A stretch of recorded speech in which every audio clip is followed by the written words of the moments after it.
te estoy amando. Estamos una vez más en radio mediante la www.radiocpa.com. Somos el cuarto ciclo de Ciencias de la Comunicación. Estamos hoy día Eduardo Calúa, Soraya Lozada, Paolo Maldonado, Freddy Armando Romero el que habla, y invitado de hoy para cerrar con broche de oro el ciclo académico es Hugo Guerra, analista, abogado, economista, doctor en ciencias sociales, en ciencias políticas y periodista. Bienvenido, Hugo Guerra. Muchas gracias. Muchas gracias, mucho gusto de estar con ustedes aquí en CPR. Bien, comencemos. ¿Cree usted, como dice Alan García, que el gobierno del señor Ollanta es un quinquenio perdido? Estoy completamente de acuerdo, porque el gobierno del señor Ollanta se ha desperdiciado una serie de oportunidades en varios planos: el institucional, con lo que ha dado al sistema político y democrático, el de porque hay excesiva corrupción, y en el plano del desarrollo social, porque teníamos un buen crecimiento del Producto Bruto Interno y debido a la mala gestión de este gobierno retrocedido, perdiendo todo el esfuerzo que el pueblo ha acumulado. Doctor Hugo Guerra, mi nombre es Paolo Maldonado y le quisiera hacer la siguiente: ¿qué país va a recibir el próximo presidente del Perú? El próximo Perú, ¿qué país va a recibir para poder gobernar? Bueno, definitivamente va a recibir un país con una serie de tensiones sociales. Este retroceso en lo institucional, en lo ético y en lo económico está pasando la factura al pueblo peruano. Y las expectativas van a ser muy grandes a quien deba gobernarnos a partir del 2016. Muy buenos días, doctor. Les saludo a Soraya Lozada. Mi pregunta era, ¿cree que ya exista un outsider en esas elecciones presidenciales que se vienen? Bueno, hasta el día de hoy no hay propiamente outsider. Hay un par de precandidatos que están tratando de incursionar en la política. Uno de ellos es el señor Gutiérrez, salido de su condición de viceministro de los despachos del actual gobierno, pero después tenemos propiamente un outsider. Consideremos al señor Daniel Urresti, una persona que ameritaría todos los calificativos como outsider, en el sentido que va contra toda la lógica política, institucional y democrática. Muy buenos días, doctor Hugo Guerra, político y periodista de ciencia política. Un gusto por estar aquí con nosotros. Muchas gracias. ¿Se podría considerar el mal menor teniendo en cuenta que Keiko quiere liberar a su... Alan está sometido a narcoindultos, Toledo viene arrastrando el caso y PPK no se decide por renunciar a su nacionalidad estadounidense? A ver, yo creo que tendríamos que ser particularmente... Al día de hoy no hay nadie que esté judicialmente declarado como responsable con una sentencia por los casos que tú has mencionado. En el caso de Alan García, hay unas investigaciones que están en curso, pero lo que se ha demostrado hasta el día de hoy es que la responsabilidad fue de funcionarios de su gobierno y no le alcanza individualmente a él. Eso en primer término. En el caso de Keiko Fujimori, sí, es evidente que busca la liberación o excarcelación de su padre. Sin embargo, ya van 2 gobiernos en los que su bancada ha participado electoral y democráticamente, nos guste, eso es al margen de voluntades indígenas. Entonces ellos tienen el derecho a participar en esa.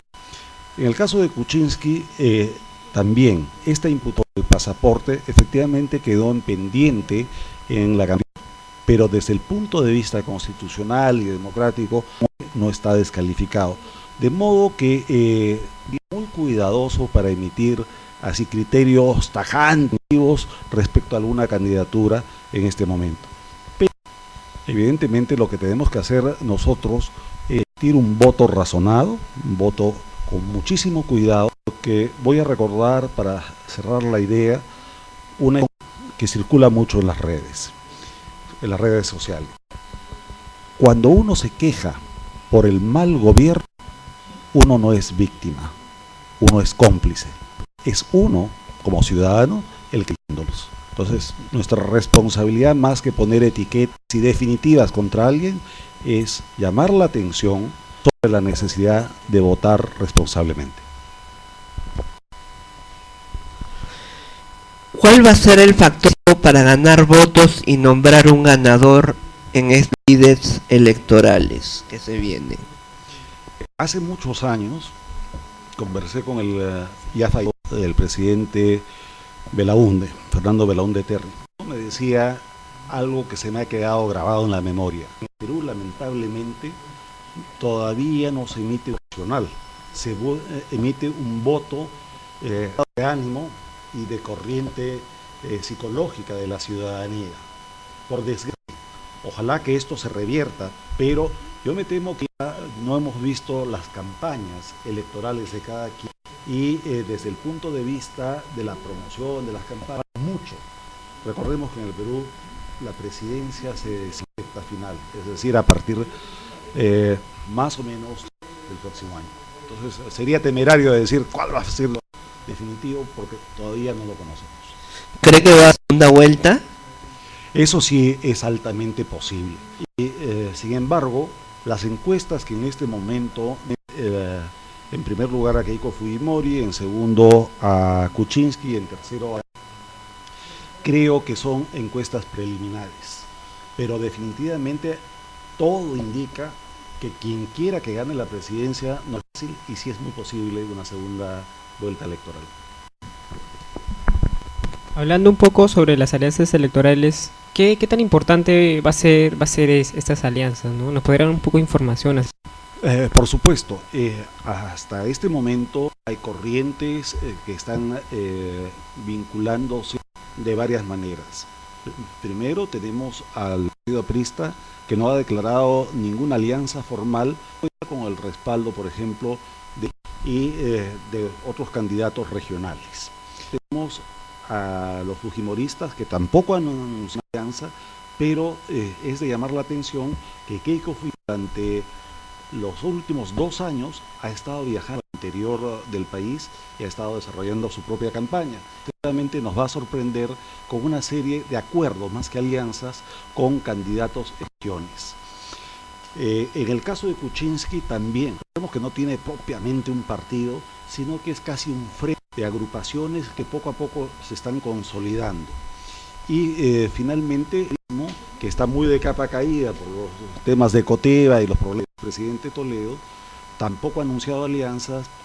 Vamos a esperar qué ocurre de aquí a abril en particular. Doctor Hugo, ¿cree que la palabra y el voto de confianza de Vargas Llosa como garante va a beneficiar a un candidato como Keiko, quien ya conocemos es la hija de Alberto Fujimori? Yo temo que acá estamos mitificando, exaltando demasiado la persona de Vargas Llosa, quien todos sabemos es un premio Nobel, un estupendo literato, pero en el plano político tiene casi ningún peso.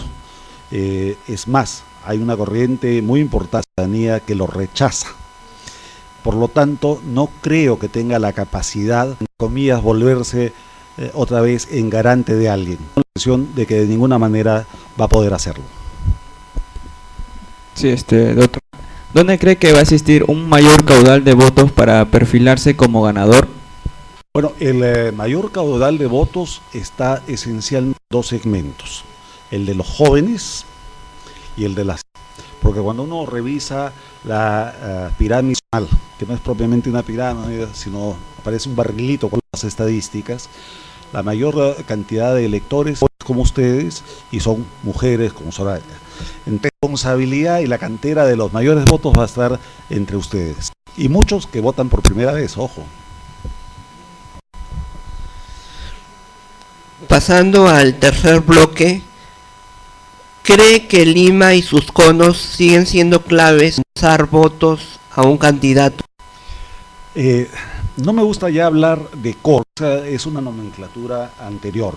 Lo que hay ahora son ciudades de Lima Central o de Lima Antigua. Entonces tenemos Lima Sur, Lima Este y el Callao, que separado. Ahora, definitivamente si pensamos que San Juan del Lurigancho tiene más de 1 millón de personas, su total es muy grande. Y si comparamos El Salvador con circunscripciones como San Isidro podrá tener la concentración de infraestructura, pero no tiene peso al momento de emitir, porque los residentes apenas llegan a 1.000 personas, de los cuales solamente 22.000 votan. Entonces, no podrá así, y por lo tanto, la respuesta es que toda la península, todas las partes nuevas, sí tienen la capacidad de inscribir en Lima. Señor Hugo, quisiera que nos hable un poco, aparte de los votos, ¿no? Quisiera que nos hable de observadores electorales. ¿Qué tanta importancia va a tener los observadores en los comicios electorales que se vienen, ¿no?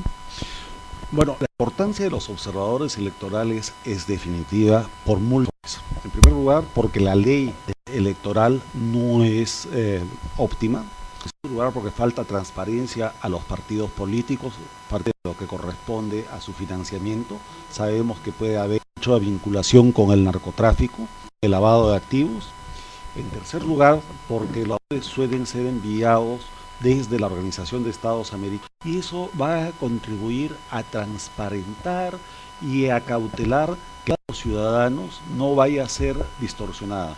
Y añadir algo, en este momento mi preocupación, antes que los observadores, es ver cómo el gobierno del señor Humala viene una campaña electoral, particularmente para su esposa y para su entorno, con dinero nuestro, porque es muy distinguir en qué momento el presidente, cuando hace sus viajes a provincia, como jefe de Estado, con todo derecho para mostrar sus obras, sus proyectos, y en qué momento rompe eso, no protocolo, sino rompe la legalidad para auspiciar la candidatura de Nadine Heredia. Me preocupa más que los observadores en este momento. ¿Cree que hay candidatura de Nadine Heredia pese a la prohibición del Jurado Nacional de Elecciones y de la OMP? Para la PIA yo creo que es imposible que se presente. Sin embargo, en este momento hay dos hipótesis, y subrayo hipótesis porque no es algo armado. Uno, lo que me da toda la lógica, todo el sentido, es que Nadine Heredia postule para el Congreso. Eso le ayudaría a darse frente a las investigaciones que ya están en curso. La otra hipótesis, que es un poco alarmista, pero que no podemos pasar, es que precisamente por todas las investigaciones que se vienen, tanto el señor Ollanta como la señora Heredia pudieran, lo pongo así en condicional, salir del país y buscar asilo en un... Hay quienes dicen que podría ser Francia, otros hablan de Venezuela, pero para evitar que las investigaciones... Sin embargo, todavía esos son, subrayo mucho, hipótesis. Doctor Hugo, seguimos con estos temas en los procesos electorales. Entonces, ¿qué tan posible es que se aparezca un candidato antisistema en el siguiente proceso electoral? Bueno, hace unos momentos, dentro del propio sistema, pero con un contrario al ordenamiento que tenemos, aparece, por ejemplo, el señor Daniel Urresti, ¿no es cierto? Y es ir contra el sistema democrático, pero sí contra el sistema político que tenemos en democracia actualmente. Tener mucho cuidado de otro lado con candidaturas que todavía a nivel presidencial, pero sí para el Congreso, con gente desde el Movadef y desde la extrema izquierda. Ellos, entendámoslo bien, tienen una propuesta extraradical, muchas veces vinculada incluso con el terrorismo de Simpson, pero hoy su estrategia de lucha es meter el Congreso y seguir con su subversión, pero desde dentro del Estado. Frente a la candidatura de Eduardo Santos, que no se sabe si va a candidatear o no, y de repente lo cojan preso de nuevo, lo celen, ¿dónde va a estar el paradero de Santos? Bueno, es muy difícil saberlo al día de hoy, pero lo concreto es que mientras él no tenga una sentencia ejecutoriada, que una de dos, o purgue prisión por todos los delitos que se le imputan, o la alternativa, exonerado, no podemos adelantarnos. Si al señor Santos lo escarcelan con una sentencia precisa por falta de pruebas o porque no hay forma de verificar las denuncias que se le han hecho, entonces tendrá, pero hasta este momento, y hablamos de 2015, parecería que no va a poder postular. Sí, disculpe, doctor Hugo García, Guerra, perdón. Volver al tema de los candidatos. Usted comentó que los jóvenes son votos importantes para que ganen las próximas autoridades, ¿cierto? ¿Cómo los candidatos están tratando de conseguir estos de los jóvenes? Yo creo que están haciendo un esfuerzo que, desde mi punto de vista, es suficiente, por varios motivos. Si hablamos de los jóvenes, hasta ahora no veo un candidato que tenga una propuesta real, efectiva, para atender las múltiples juveniles. Desde el trabajo, recuerdo el problema que hubo con la ley Pulpín, hasta las expectativas de vida, las educativas y, sobre todo, no hay para un modelo de sociedad abierta. Por ejemplo, yo estoy absolutamente convencido que la enorme mayoría de los jóvenes quisiera un Estado mucho más liberal, civil, pero no hay nadie entre los candidatos que en este momento se atreva a dar ese paso.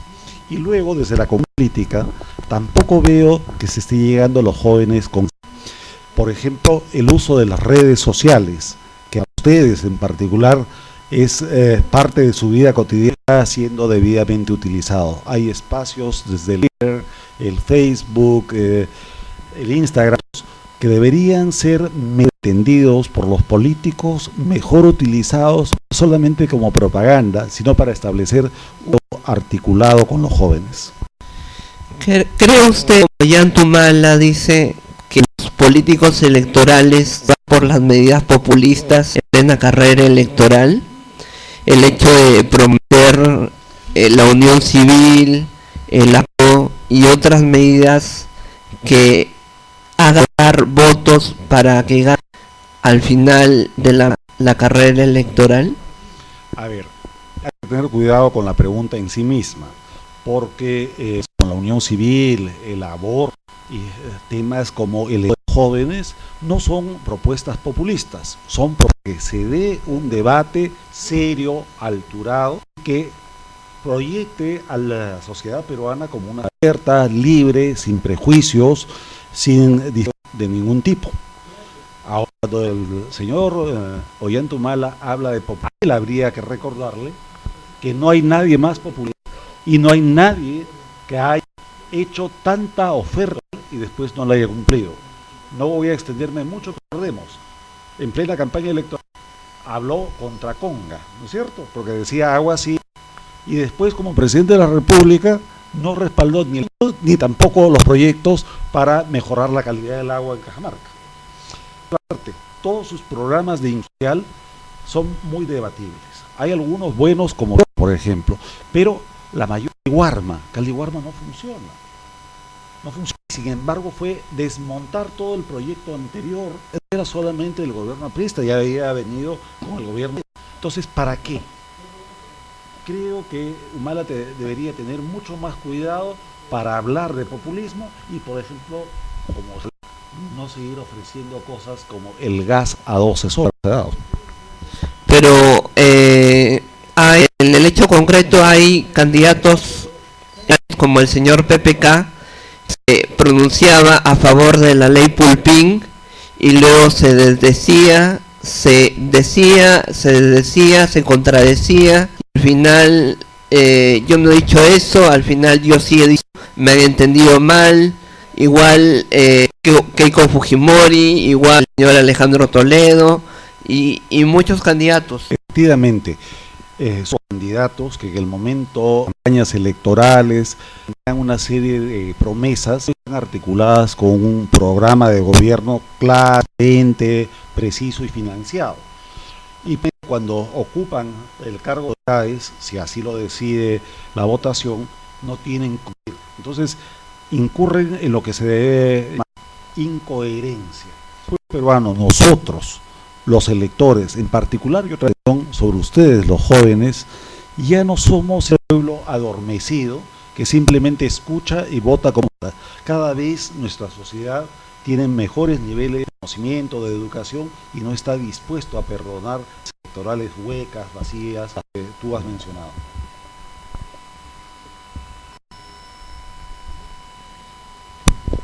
Doctor Hugo, de concretarse una elección presidencial que se podría augurar para el Perú para el próximo año en materia de crecimiento. Evidentemente, todo de quien resulte elegido. Por supuesto, como ciudadano peruano, comprometido con mi país, deseo que siempre primero una elección democrática y sin ningún tipo ni de presiones ni tampoco de infiltramiento del crimen organizado, desde terrorismo hasta narcotráfico. Por supuesto que sea elegido y en general un gobierno y un congreso que es nuestra esperanza, nuestra ilusión, debemos reflexionar en que tendrán una meta compleja: llegar al año del bicentenario, al año 2021, con un país tener mejor nivel de crecimiento económico, con social y con respeto al Estado y a la constitucionalidad. La última pregunta es: ¿cuáles son los riesgos para la economía peruana la presencia de candidatos antisistemas? Ya se habló qué tan posible parezca un candidato antisistema. Ahora la pregunta es: ¿cuáles serían los riesgos de la economía peruana la presencia de candidato antisistema? A ver, es que en los últimos 30 años el Perú ha ido recuperando un modelo basado en la economía social de mercado con varios matices, pero que ha devuelto el orden a las finanzas públicas, ha devuelto la libertad y las actividades mínimas para que la inversión privada, tanto extranjera, funcione, y por eso es que el Perú se ha de las crisis económicas tan profundas del pasado. Ustedes mismos como jóvenes no conocen sino de referencia lo que fue la tortura, lo que fue el padecimiento de generaciones anteriores, como la mía, la de su que padecimos larga y duramente todos los efectos de la catástrofe financiera. Si por desgracia el gobierno antisistema, todo lo que hemos construido, todo lo que nos ha costado, ahí voy a repetir la famosa de Winston Churchill, que es sangre, lágrimas, podría ponerse en riesgo, podría francamente echarse por los suelos. Eso no significa que el modelo económico que tengamos sea el mejor. Siempre es necesario hacer ajustes, el modelo económico y social tienen que ser dinámicos, pero alguien que venga, como dicen muchas personas, a patear el tablero es gravísimo, y hay que estar alertas contra esas posiciones radicales. ¿Qué Ollantumala en un arranque de prepotencia o de emoción antes de irse libere a Antauro y lo deje suelto para que candidatee en elecciones presidenciales? Las acciones del presidente no alcanzan a un acto de esa naturaleza. Muchos motivos. Primero, porque sería totalmente arbitrario, sería ilegal e inconstitucional. Entre otras cosas, Antauro Humala no tiene una sentencia, y aun cuando sea presidente no hay forma que se le pudiera liberar. Eso tendría que pasar por una protesta nacional, una protesta popular que nos lleve a todos los ciudadanos demócratas, independientemente de si tiene afiliación o no en un partido político, a salir a las calles a protestar. No podríamos aguantar o tolerar una prepotencia de esa naturaleza. Pero luego el señor Ollantumala tendría, y lo pongo así en condicional porque hay momentos que se olvida de la realidad, tendría que estar consciente de que esa naturaleza lo podría llevar a una investigación con un solo corolario final: la cárcel. Bien, esto ha sido Radio Orbe mediante la www.radiocpa.com. Como invitado a Hugo Guerra, analista político, periodista, abogado y doctor en ciencias políticas, a acompañarnos y a hablar sobre fiestas patrias y las elecciones presidenciales que se vienen. Ha sido un gusto tenerlo en una próxima oportunidad. Esperemos de que les haya gustado el programa y todos los programas que han venido suscitando en este ciclo académico. cerramos con broche de oro. Cerramos de oro este ciclo y le damos pase a Hugo Guerra, que tiene algo. Sí, solamente quiero despedirme agradeciéndole a CEPEA y deseándole el mayor de los éxitos sociales. Realmente recién conozco la institución y me parece una muy buena institución. En segundo término, a usted y a su profesor, que han tenido la generosidad de acogerme hoy día, nos escuchan, solamente desearles unas maravillosas fiestas con fe y esperanza en el futuro de nuestra patria, el Perú. Bien, gracias por habernos escuchado todo el ciclo. Esperemos de que sigan dando likes a páginas Ciencia en la Comunicación, Comunicaciones CEPEA, y esperamos de que comenten sobre esta. Gracias, hasta luego. Verte mi vida no tiene sentido y